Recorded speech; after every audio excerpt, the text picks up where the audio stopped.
Rreth 27.000 maturantë në gjithë vendin ju nënshtruan sot provimit të parë të maturës shtetërore, atij të gjuhës së huaj.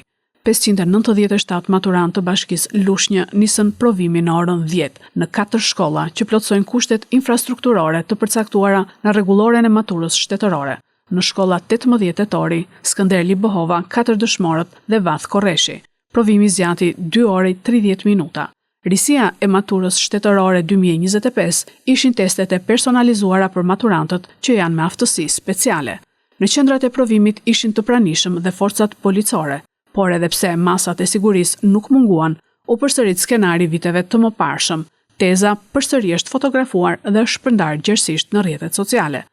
Ministri i Arsimit dhe Sportit siguron maturantët, prindrit, mësuesit dhe gjithë publikun se provimi i gjuhës së huaj i maturës shtetërore 2025 u zhvillua në kushte të plota sigurie dhe në transparencë të plotë. Akti i shëmtuar i fotografimit dhe publikimit të tezës së provimit të maturës së lëndës gjuhë huaj, pasi ka nisur provimi, nuk ndikon as pak në proces dhe nuk mund të hedhë poshtë punën e palodhur të mira mësuesve, administratorëve dhe punojësve të strukturave arsimore në të gjithë vendin, që kanë punuar prej muajsh me përkushtim për mbarvajtjen e këtij procesi. Ministria e Arsimit dhe Sportit dënon me forcë këtë akt. Maturantët do t'i nënshtrohen provimit të gjuhës shqipe dhe letërsisë më 10 qershor, matematikës më 17 qershor dhe provimit me zgjedhje më 24 qershor.